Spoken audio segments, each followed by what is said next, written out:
Praise the Lord, church. Praise the Lord ಸಭೆ. We all are doing great.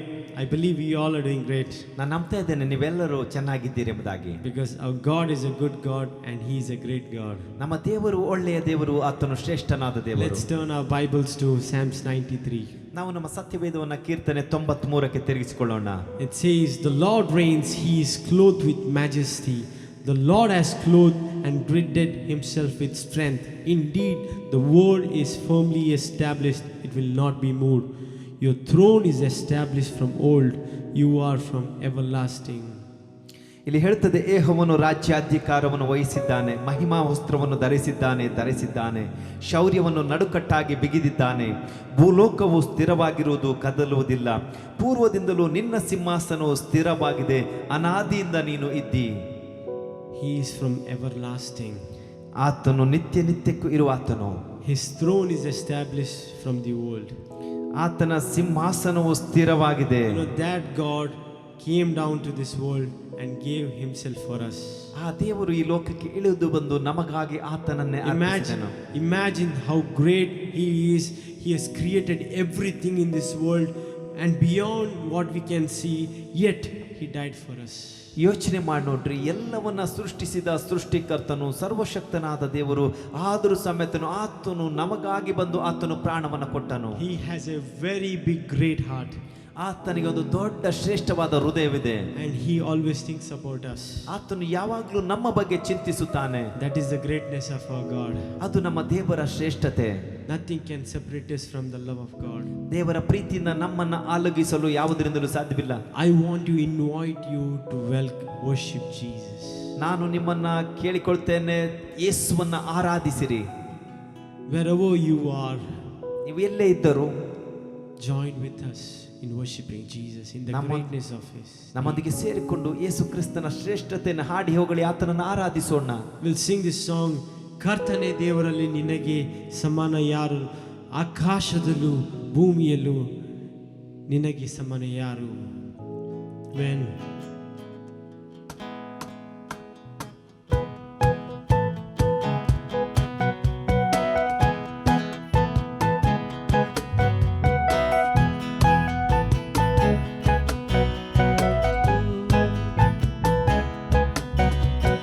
ಕರ್ತನೇ ದೇವರಲ್ಲಿ ನಿನಗೆ ಸಮಾನ ಯಾರು, ಆಕಾಶದಲ್ಲೂ ಭೂಮಿಯಲ್ಲೂ ನಿನಗೆ ಸಮಾನ ಯಾರು.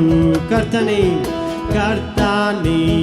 ದೇವರಲ್ಲಿ ನಿನಗೆ ಸಮಾನ ಯಾರು, ಆಕಾಶದಲ್ಲೂ ಭೂಮಿಯಲ್ಲೂ ನಿನಗೆ ಸಮಾನ ಯಾರು. ನಿನಗೆ ಸಮಾನ ಯಾರು, ನಿನಗೆ ಸಮಾನ ಯಾರು,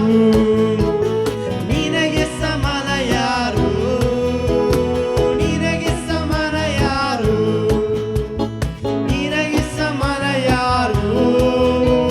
ಆಕಾಶದಲ್ಲೂ ಭೂಮಿಯಲ್ಲೂ ನಿನಗೆ ಸಮಾನ ಯಾರು, ಆಕಾಶದಲ್ಲೂ ಭೂಮಿಯಲ್ಲೂ ನಿನಗೆ ಸಮಾನ ಯಾರು.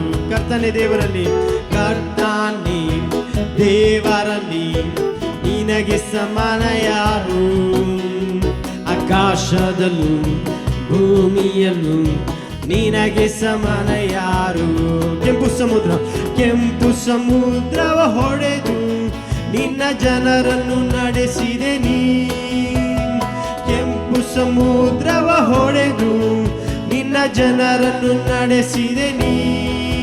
ನಿನ್ನೆ ಶಕ್ತನು, ಸರ್ವಶಕ್ತನು, ನಿನ್ನ ವಾಕ್ಯವು ಬದಲಾಗದು. ನೀನೇ ಶಕ್ತನು, ಸರ್ವಶಕ್ತನು, ನಿನ್ನ ವಾಕ್ಯವು ಬದಲಾಗದು. ನಿನಗೆ ಸಮಾನ ಯಾರು, ನಿನಗೆ ಸಮಾನ ಯಾರು, ನಿನಗೆ ಸಮಾನ ಯಾರು, ನಿನಗೆ ಸಮಾನ ಯಾರು. ಆಕಾಶದಲ್ಲೂ ಭೂಮಿಯಲ್ಲೂ ನಿನಗೆ ಸಮಾನ ಯಾರು, ಆಕಾಶದಲ್ಲೂ ಭೂಮಿಯಲ್ಲೂ ನಿನಗೆ ಸಮಾನ ಯಾರು.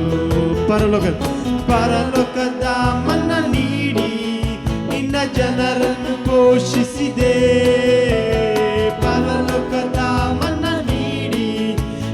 ಜನರನ್ನು ಪೋಷಿಸಿದೆ, ನಿನ್ನಂತೆ ಯಾರಿವರು ಎಲ್ಲ ಜನರನ್ನು ಪ್ರೀತಿಸಲು, ನಿನ್ನಂತೆ ಯಾರಿವರು ಎಲ್ಲ ಜನರನ್ನು ಪ್ರೀತಿಸಲು. ನಿನಗೆ ಸಮಾನ ಯಾರು, ನಿನಗೆ ಸಮಾನ ಯಾರು, ನಿನಗೆ ಸಮಾನ ಯಾರು, ನಿನಗೆ ಸಮಾನ ಯಾರು. ಆಕಾಶದಲ್ಲೂ ಭೂಮಿಯಲ್ಲೂ ನಿನಗೆ ಸಮಾನ ಯಾರು, ಆಕಾಶದಲ್ಲೂ ಭೂಮಿಯಲ್ಲೂ ನಿನಗೆ ಸಮಾನ ಯಾರು. ಕರ್ತನೇ ದೇವರಲ್ಲಿ, ಕರ್ತನೇ ದೇವರಲ್ಲಿ ನಿನಗೆ ಸಮಾನ ಯಾರು. Yes Lord, there is no one like you. ಆಕಾಶದಲ್ಲೂ ಭೂಮಿಯಲ್ಲೂ ನಿನಗೆ ಸಮಾನ ಯಾರು. ಕರ್ತನೇ ದೇವರಲ್ಲಿ, ಕರ್ತನೇ ದೇವರಲ್ಲಿ ನಿನಗೆ ಸಮಾನ ಯಾರು. ಆಕಾಶದಲ್ಲೂ ಭೂಮಿಯಲ್ಲೂ ನಿನಗೆ ಸಮಾನ ಯಾರು. ಬಂಡೆಯನ್ನು ನೀನು ಸೀಳಿ ನಿನ್ನ ಜನರ ದಾಹ ನೀಡಿದೆ. ಬಂಡೆಯನ್ನು ನೀನು ಸೀಳಿ ನಿನ್ನ ಜನರ ದಾಹ ನೀಡಿದೆ. ನಿನ್ನ ನಾಮ ಅತಿಶಯ ಯಾವಾಗಲೂ ರಕ್ಷಿಸುವೆ. ನಿನ್ನ ನಾಮ ಅತಿಶಯ ಯಾವಾಗಲೂ ರಕ್ಷಿಸುವೆ. ನಿನಗೆ ಸಮಾನ ಯಾರು, ನಿನಗೆ ಸಮಾನ ಯಾರು, ನಿನಗೆ ಸಮಾನ ಯಾರು, ನಿನಗೆ ಸಮಾನ ಯಾರು. ಆಕಾಶದಲ್ಲೂ ಭೂಮಿಯಲ್ಲೂ ನಿನಗೆ ಸಮಾನ ಯಾರು, ಆಕಾಶದಲ್ಲೂ ಭೂಮಿಯಲ್ಲೂ ನಿನಗೆ ಸಮಾನ ಯಾರು. ಕರ್ತನೇ ದೇವರಲ್ಲಿ, ಕರ್ತನೇ ದೇವರಲ್ಲಿ ನಿನಗೆ ಸಮಾನ ಯಾರು. ಆಕಾಶದಲ್ಲೂ ಭೂಮಿಯಲ್ಲೂ ನಿನಗೆ ಸಮಾನ ಯಾರು. ಕರ್ತನೇ ದೇವರಲ್ಲಿ, ಕರ್ತನೇ ದೇವರಲ್ಲಿ ನಿನಗೆ ಸಮಾನ ಯಾರು. ಆಕಾಶದಲ್ಲೂ ಭೂಮಿಯಲ್ಲೂ ನಿನಗೆ ಸಮಾನ ಯಾರು. ಕೆಂಪು ಸಮುದ್ರವ ಹೊಡೆದು ನಿನ್ನ ಜನರನ್ನು ನಡೆಸಿದೆ ನೀ. ಕೆಂಪು ಸಮುದ್ರವ ಹೊಡೆದು ನಿನ್ನ ಜನರನ್ನು ನಡೆಸಿದೆ ನೀ. ನೀನೇ ಶಕ್ತನು, ಸರ್ವಶಕ್ತನು, ನಿನ್ನ ವಾಕ್ಯವು ಬದಲಾಗದು. ನೀನೇ ಶಕ್ತನು, ಸರ್ವಶಕ್ತನು, ನಿನ್ನ ವಾಕ್ಯವು ಬದಲಾಗದು. ನಿನಗೆ ಸಮಾನ ಯಾರು. Yes Lord, ನಿನಗೆ ಸಮಾನ ಯಾರು. There is no one like you Jesus. ನಿನಗೆ ಸಮಾನ ಯಾರು. ಆಕಾಶದಲ್ಲೂ ಭೂಮಿಯಲ್ಲೂ ನಿನಗೆ ಸಮಾನ ಯಾರು. ಆಕಾಶದಲ್ಲೂ ಭೂಮಿಯಲ್ಲೂ ನಿನಗೆ ಸಮಾನ ಯಾರು. ಆಕಾಶದಲ್ಲೂ ಭೂಮಿಯಲ್ಲೂ ನಿನಗೆ ಸಮಾನ ಯಾರು. ಆಕಾಶದಲ್ಲೂ ಭೂಮಿಯಲ್ಲೂ ನಿನಗೆ ಸಮಾನ ಯಾರು. ಆಕಾಶದಲ್ಲೂ ಭೂಮಿಯಲ್ಲೂ ನಿನಗೆ ಸಮಾನ ಯಾರು. ಆಕಾಶದಲ್ಲೂ ಭೂಮಿಯಲ್ಲೂ ನಿನಗೆ ಸಮಾನ ಯಾರು. My friends, I want to draw your attention to the book of Joshua. ನನ್ನ ಪ್ರಿಯರೇ, ನಿಮ್ಮ ಗಮನವನ್ನು ಯೋಷನ ಪುಸ್ತಕದೆಡೆಗೆ ಸೆಳೆಯಲು ನಾನು ಬಯಸ್ತೇನೆ. God told Joshua to go around the Jericho city first 6 days once, and on 7th day 7 times. ದೇವರು ಯೆಹೋಶುವನಿಗೆ ಹೇಳಿದನು, ಯೆರಿಕೋ ನಗರವನ್ನ ಮೊದಲು 6 ದಿವಸ ಒಂದು ಬಾರಿ ಸುತ್ತಿರಿ ಎಂಬುದಾಗಿ. The Jericho wall was still there. ಯೆರಿಕೋ ಗೋಡೆ ಅಲ್ಲಿತ್ತು. They could see how big it is. ಅದು ಎಷ್ಟು ದೊಡ್ಡದು ಎಂಬುದಾಗಿ ಅವರು ನೋಡ್ತಾ ಇದ್ರು. They saw it up close, friend. ಬಹಳ ಅವರ ಕಣ್ಣು ಮುಂದೆ ಹತ್ತಿರದಿಂದ ನೋಡಿದರು. But at the command of the Lord, as they began to speak, the walls came down. ಆದರೆ ದೇವರ ಮಾತನ್ನ ಕೇಳಿ ಅವರು ಮಾತನಾಡಲು ಆರ್ಭಟಿದ್ದು ಶುರುವಾಗ ಗೋಡೆ ಬಿದ್ದು ಹೋಯಿತು. The same people, when they saw and they knew what were their limitations. ಅದೇ ಜನರು ಅವರಿಗೆ ಗೊತ್ತಿತ್ತು ಅವರ ಮಿತಿ ಏನು ಎಂಬುದಾಗಿ. Has it been ever done when people shouted and the walls came down? ಜನರು ಕಿರುಚುವಾಗ ಎಂದಾದ್ರೂ ಗೋಡೆ ಬಿದ್ದಿರುತ್ತದ? But this time it fell because God is great God. ಆದ್ರೆ ಈ ಬಾರಿ ಗೋಡೆ ಬಿದ್ದಿತ್ತು ಯಾಕಂದ್ರೆ ದೇವರು ಶ್ರೇಷ್ಠನಾದ ದೇವರು. He is a faithful God. ಆತ ನಂಬಿಗಸ್ತನಾದ When ದೇವರು. He says something, when we obey according to His word, it will happen because that is His word. ಆತನು ಏನನ್ನಾದ್ರೂ ಹೇಳುವಾಗ ನಾವು ಆತನ ಮಾತಿಗೆ ವಿಧೇಯರಾಗುವಾಗ ಅದು ನಡೆಯುತ್ತದೆ ಯಾಕಂದ್ರೆ ಅದು ಆತನ ಮಾತು. That is the greatness of our God. ಅದು ನಮ್ಮ ದೇವರ ಶ್ರೇಷ್ಠತೆ. There is no God like our God in heaven and on earth. ಭೂಮಿ ಆಕಾಶದಲ್ಲಿ ನಮ್ಮ ದೇವರಾಗಿ ಯಾರೂ ಇಲ್ಲ. Let's sing this. ನಿನಗೆ ಸಮಾನ ಯಾರು, ನಿನಗೆ ಸಮಾನ ಯಾರು, ನಿನಗೆ ಸಮಾನ ಯಾರು, ನಿನಗೆ ಸಮಾನ ಯಾರು, ಆಕಾಶದಲ್ಲೂ ಭೂಮಿಯಲ್ಲೂ ನಿನಗೆ ಸಮಾನ ಯಾರು, ಆಕಾಶದಲ್ಲೂ ಭೂಮಿಯಲ್ಲೂ ನಿನಗೆ ಸಮಾನ ಯಾರು.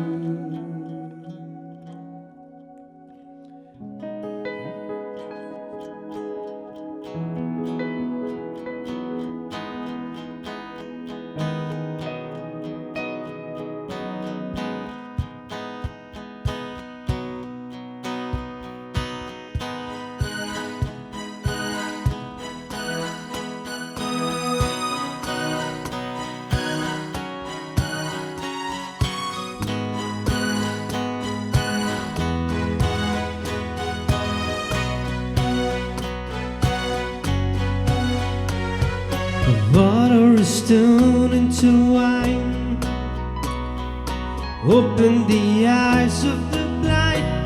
There's no one like you, none like you.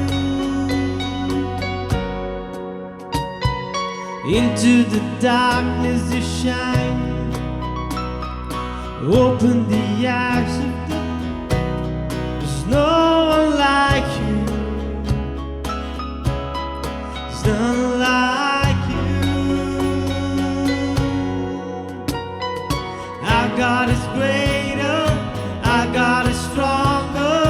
God, you are higher than any other. Our God is healer, awesome in power. Our God is greater. Our God is greater. Our God is stronger. God, you are higher than any other. Our God is healer, awesome in power. Our God, into the darkness you shine. Into the darkness you shine. Open the eyes of the rise. There's no one like you, none like you. Our God is greater, our God is stronger. God, you are higher than any other. Our God is healer, awesome in power. Our God is greater. Our God is greater. Our God is stronger. God, you are higher than any other. Our God is healer, awesome in power. Our God.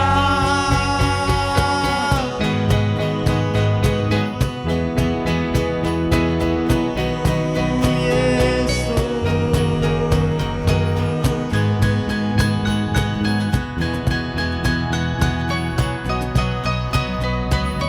and if our God is for us, and if our God is for us, then who can ever stop us?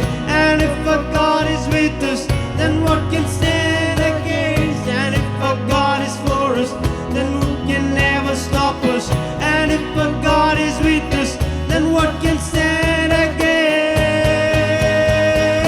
Then what can stand against?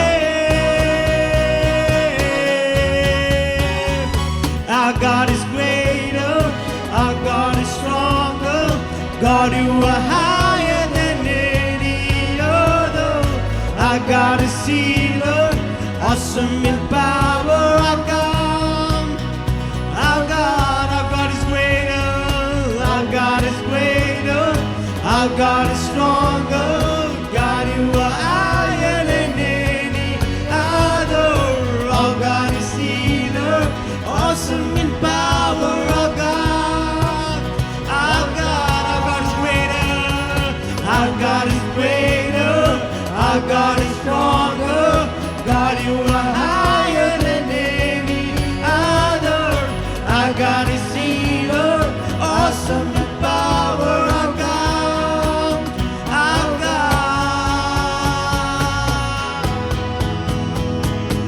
Oh yes, Lord, you are higher than any other, Lord.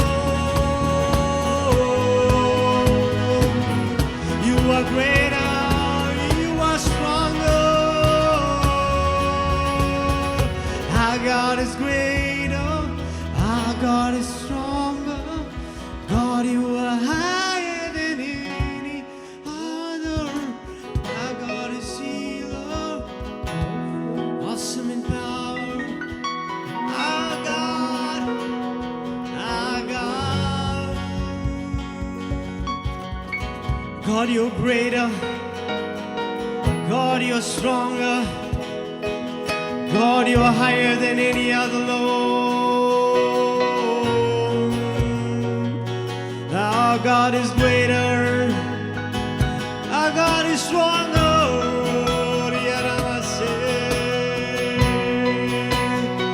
Our God is greater.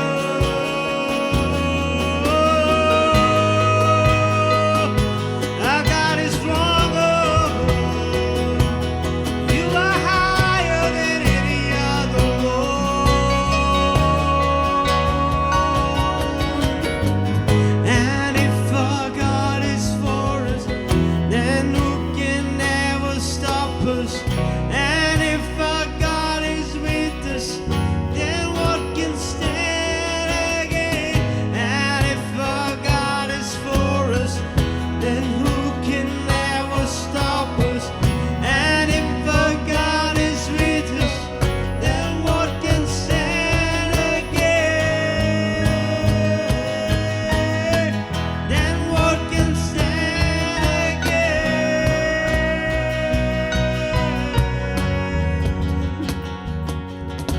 Our God is greater. Our God is stronger. God, you are higher than any other, Lord. Our God is healer. Our God is awesome in power. That's who you are, Lord. That's who you are. Oh, Jesus. There's no one else like you, Jesus. There is no one else like you, Lord. For you are great. You are great. And a miracle so great. There is no one else like you. There is no one else like you. For you are great. You're a miracle so great. There is no one else like you. There is no one else like you. For you are great. You're a miracle so great. There is no one else like you. There is no one else like you. For you are great. You're a miracle so great. There is no one else like you. no one else like you. ನೀ ಉನ್ನತ ಅದ್ಭುತವ ಮಾಡುವೆ, ನಿನ್ನ ಹಾಗೆ ಯಾರು ಇಲ್ಲ, ನಿನ್ನ ಹಾಗೆ ಯಾರು ಇಲ್ಲ. ನೀ ಉನ್ನತ ಅದ್ಭುತವ ಮಾಡುವೆ, ನಿನ್ನ ಹಾಗೆ ಯಾರು ಇಲ್ಲ, ನಿನ್ನ ಹಾಗೆ ಯಾರು ಇಲ್ಲ. ನೀ ಉನ್ನತ ಅದ್ಭುತವ ಮಾಡಿದೆ, ನಿನ್ನ ಹಾಗೆ ಯಾರು ಇಲ್ಲ, ನಿನ್ನ ಹಾಗೆ ಯಾರು ಇಲ್ಲ, ನಿನ್ನ ಹಾಗೆ ಯಾರು ಇಲ್ಲ, ನಿನ್ನ ಹಾಗೆ ಯಾರು ಇಲ್ಲ, ನಿನ್ನ ಹಾಗೆ ಯಾರು ಇಲ್ಲ ದೇವರೇ,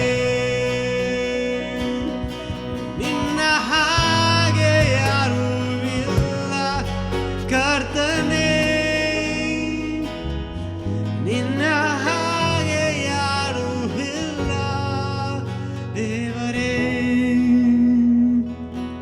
ನೀ ಉನ್ನತ ಅದ್ಭುತವ ಮಾಡಿದೆ, ನಿನ್ನ ಹಾಗೆ ಯಾರು ಇಲ್ಲ, ನಿನ್ನ ಹಾಗೆ ಯಾರು. There is no one else like you, for you are great. You do miracles so great. There's no one else like you. There is no one else like you.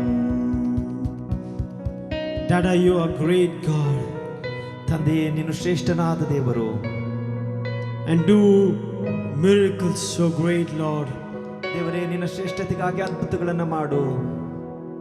You are stronger, ನೀನು ಶಕ್ತನು, you are higher, ನೀನು ಅತಿ ಉನ್ನತನು, you are awesome in power, Lord. ನೀನು ಶಕ್ತಿಯಲ್ಲಿ ಅತಿ ಶ್ರೇಷ್ಠನು. There's no one like you. ನಿನ್ನ ಹಾಗೆ ಯಾರೂ ಇಲ್ಲ. There's no one like you in heaven and earth. ಭೂಮಿ ಪರಲೋಕದಲ್ಲಿ ನಿನ್ನ ಹಾಗೆ ಯಾರೂ ಇಲ್ಲ. There's no one equal unto you, Lord. ನಿನಗೆ ಸಮಾನರು ಯಾರೂ ಇಲ್ಲ ತಂದೆಯೇ. There's nobody like you, Jesus. ನಿನ್ನ ಹಾಗೆ ಯಾರೂ ಇಲ್ಲ ಯೇಸುವೆ. Jesus, you're amazing God. ಯೇಸುವೆ, ನೀನು ಶ್ರೇಷ್ಠನಾದ ಅತಿಶಯನಾದ ದೇವರು. The mention of your name, Lord, ನಿನ್ನ ಹೆಸರು, everything falls silent before you. ನಿನ್ನ ನಾಮದ ಮುಂದೆ ಎಲ್ಲವೂ ಅಡ್ಡ ಬೀಳುತ್ತದೆ. You're amazing God. ನೀನು ಶ್ರೇಷ್ಠನಾದ ದೇವರು. Can a philosopher describe you, Lord? ತತ್ವಜ್ಞಾನಿ ನಿನ್ನನ್ನು ವರ್ಣಿಸಲು ಸಾಧ್ಯವಾ? Can a poet describe you? ಒಬ್ಬ ಕವಿಯು ನಿನ್ನನ್ನು ವರ್ಣಿಸಲು ಸಾಧ್ಯವಾ? Who can describe you, our greatness, O Lord? ನಿನ್ನ ಶ್ರೇಷ್ಠತೆಯನ್ನು ಯಾರಿಂದ ವರ್ಣಿಸಲು ಸಾಧ್ಯ You ದೇವರೇ? are beautiful beyond description. ಎಲ್ಲದಕ್ಕಿಂತಲೂ ಅತಿ ಸುಂದರನು ನೀನು. Too marvelous for words. ಓ, ನಿನ್ನ ಮಾತಿನಿಂದ ಅತಿಶಯವನ್ನು ಮಾಡುವವನು. Too wonderful for comprehension, Lord. ಓ, ನಿನ್ನ ಜ್ಞಾನವು ಅದು ಅತಿಶಯವಾಗಿದೆ. Lord, we are in awe of your greatness, Lord. ದೇವರೇ, ನಿನ್ನ ಶ್ರೇಷ್ಠತೆಗಾಗಿ ಸ್ತೋತ್ರ. Lord, when we look at the universe, it is so huge and vast, Lord. It would take a lifetime to reach that. But yet in your word says, Lord, heaven is my throne, earth is my footstep, Lord. ದೇವರೇ, ಈ ಸರ್ವಸ್ವ ಸೃಷ್ಟಿಯನ್ನು ನೋಡುವಾಗ ನಾವು ವಿಸ್ಮಯಗೊಳ್ಳುತ್ತೇವೆ. ಭೂಮಿಯು ನಿನಗೆ ಪಾದಪೀಠ, ಆಕಾಶವು ನಿನಗೆ ಸಿಂಹಾಸನ. Lord, yet you have given us the opportunity to call you Daddy. ದೇವರೇ, ಇಷ್ಟೆಲ್ಲ ಆಗಿದ್ದರೂ ನಿನ್ನ ತಂದೆ ಎಂಬ ಕರೆಯುವ ಅವಕಾಶವನ್ನು ನಮಗೆ ಕೊಟ್ಟಿದ್ದೀಯ. That relationship we have with you, Lord, is so glorious and so magnificent, Lord. ದೇವರೇ, ನಿನ್ನೊಂದಿಗಿರುವ ನಮ್ಮ ಸಂಬಂಧ ಬಹಳ ಮಹಿಮೆ ಉಳ್ಳದು, ಬಹಳ ಅತಿಶಯವಾದದ್ದು. Lord, thank you, Dada. ವಂದನೆಗಳು ತಂದೆಯೇ. Thank you, Father. ವಂದನೆಗಳು ತಂದೆಯೇ. All glory and honor belongs to you. ಎಲ್ಲ ಘನಮಾನ ಮಹಿಮೆ ನಿನಗೆ. Thank you, Jesus. ವಂದನೆಗಳು ಯೇಸುವೆ, Thank you, Father. ವಂದನೆಗಳು ತಂದೆಯೇ. And all God's people said, ಎಲ್ಲಾ ದೇವ ಜನರು ಹೇಳಿರಿ Amen. Amen. Praise the Lord. Praise the lord. Hallelujah. Hallelujah. The Lord is so good to us ದೇವರು ನಮಗೆ ಬಹಳ ಒಳ್ಳೆಯವನಾಗಿದ್ದಾನೆ. and He is continuously working in our lives. ನಿರಂತರವಾಗಿ ನಮ್ಮ ಜೀವಿತದಲ್ಲಿ ಆತನು ತನ್ನ ಕಾರ್ಯವನ್ನು ಮಾಡ್ತಾ In ಇದ್ದಾನೆ. the midst of all confusion, we have seen and experienced the power and the grace of God in our life. ನಾವು ನೋಡುತ್ತಿರುವ ಎಲ್ಲ ಈ ಗೊಂದಲಗಳ ನಡುವೆಯೂ ದೇವರ ಕೃಪೆ ನಮ್ಮ ನಡುವೆ ಕಾರ್ಯ ಮಾಡ್ತಾ ಇದೆ. This morning, let us once again look into the Word of God. ಈ ಮುಂಜಾನೆ ಇನ್ನೊಮ್ಮೆ ನಾವು ದೇವರ ವಾಕ್ಯವನ್ನು ನೋಡಿಕೊಳ್ಳೋಣ. Last week, I was sharing how Elijah was running in an opposite direction. ಕಳೆದ ವಾರ ಹೇಗೆ ಎಲಿಯನು ವಿರುದ್ಧವಾದ ಒಂದು ಭಾಗದೆಡೆಗೆ ಓಡಿದ್ದನು ಎಂಬುದನ್ನು ನಾನು ಹಂಚಿಕೊಂಡಿದ್ದೆ. This morning, I would like to share how God restored him back. ಈ ಮುಂಜಾನೆ ದೇವರು ಹೇಗೆ ತಿರುಗಿ ಆತನನ್ನು ಪುನರ್ ಸ್ಥಾಪಿಸಿದನು ಎಂಬುದನ್ನು ಹಂಚಿಕೊಳ್ಳುತ್ತೇನೆ. Restoration of Prophet Elijah. ಪ್ರವಾದಿಯಾದ ಎಲಿಯನ ಪುನರ್ ಸ್ಥಾಪನೆ. No, he was running in an opposite direction. ಆತನು ಒಂದು ವಿರುದ್ಧವಾದ ಭಾಗ ಕಡೆ ಓಡ್ತಾ ಇದ್ದನು. Discouraged and depressed. ನಿರುತ್ಸಾಹ ಹಾಗೂ ಒತ್ತಡದ ಕಡೆಗೆ. No, that his falling or that running away was an instantaneous experience. ಆತನು ಈ ಓಡುತ್ತಿರುವಂತದ್ದು ಆ ಸಮಯದ ಒಂದು ಅನುಭವ ಆಗಿದೆ. But in order to restore him back, it took several days and months to restore him back. ಆತನು ತಿರುಗಿ ಪುನರ್ ಸ್ಥಾಪನೆ ಹೊಂದುವುದಕ್ಕಾಗಿ ಕೆಲವು ತಿಂಗಳು ಕೆಲವು ಸಮಯ ಬೇಕಾಯಿತು. So this is what we all have to remember, that is in a sudden moment that we can run away from God. ನಾವು ಎಲ್ಲರೂ ಜ್ಞಾಪಕದಲ್ಲಿಟ್ಟುಕೊಳ್ಳಬೇಕು, ತಕ್ಷಣ ನಾವು ಕ್ಷಣ ಮಾತ್ರದಲ್ಲಿ ದೇವರಿಂದ ಓಡಿ ಹೋಗುವಾಗ. But when that come back or restoration, it will take time. ಆದ್ರೆ ಪುನರ್ಸ್ಥಾಪನೆ ಅದು ಬಹಳ ಸಮಯವನ್ನು ಹಿಡಿಯುತ್ತದೆ. And God uses His own way in order to restore us back. ನಾವು ತಿರುಗಿ ದೇವರೊಂದಿಗೆ ಸಂಬಂಧವನ್ನು ಕಟ್ಟಿಕೊಳ್ಳೋದಕ್ಕೆ ದೇವರೇ ತನ್ನ ಮಾರ್ಗವನ್ನು ಆತನು ಉಪಯೋಗಿಸಿಕೊಳ್ತಾನೆ. As he was lying down under a Jupiter tree, ಈಗ ಎಲಿಯನು ಆ ಮರದ ಕೆಳಗೆ ಮಲಗಿರುವಾಗ, know that angel of the Lord came to him. ದೇವದೂತನು ಅಲ್ಲಿಗೆ ಇಳಿದು ಬಂದನು. First of all, we noted that the angel of the Lord touched him. ಮೊದಲಾಗಿ ನಾವು ಅಲ್ಲಿ ಗುರುತಿಸಿದೆವು, ದೇವದೂತನು ಆತನನ್ನು ಮುಟ್ಟಿದನು. Told him to get up, rise and eat. ಆತನಿಗೆ ಹೇಳಿದನು, ಎದ್ದು ಊಟ ಮಾಡು. That God knew what exactly needed for Elijah at that time.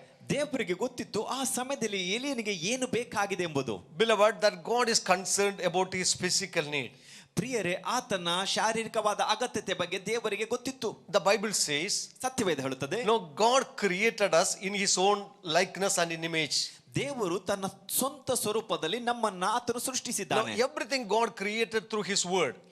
ಉಳಿದ ಎಲ್ಲ ಸೃಷ್ಟಿಯನ್ನ ತನ್ನ ಮಾತಿನಿಂದ ಆತನು ಸೃಷ್ಟಿಸಿದನು. But when that He chose to create man, ಆದ್ರೆ ಮಾನವನನ್ನ ದೇವರು ಸೃಷ್ಟಿಸಲು the ಆಯ್ಕೆ Bible says ಮಾಡಿಕೊಂಡಾಗ, that He made out of mud with His own hand and He breath of life into his nostrils. ಸತ್ಯವೇದ ಹೇಳುತ್ತದೆ, ದೇವರು ತನ್ನ ಸ್ವಂತ ಕೈಯಿಂದ ಮಣ್ಣಿನಿಂದ ಮನುಷ್ಯನ ಆಕಾರವನ್ನು ಮಾಡಿ ತನ್ನ ಜೀವ ಶ್ವಾಸವನ್ನು ಮನುಷ್ಯನಿಗೆ ಊದಿದನೆಂಬುದಾಗಿ. The body you and me have is created by God. ನಾನು ನೀವು ಹೊಂದಿಕೊಂಡಿರುವಂತ ಶರೀರ ಇದು ದೇವರಿಂದ ಸೃಷ್ಟಿಸಲ್ಪಟ್ಟಿತು. And moreover, the Bible says that this body is the temple of the Holy Spirit. ಅದಕ್ಕಿಂತಲೂ ಹೆಚ್ಚಾಗಿ ಸತ್ಯವೇದ ಹೇಳುತ್ತದೆ, ಈ ಶರೀರ ಪವಿತ್ರಾತ್ಮನ ಆಲಯ ಎಂಬುದಾಗಿ. God want to use this your body, my body, to be the temple of the Holy Spirit.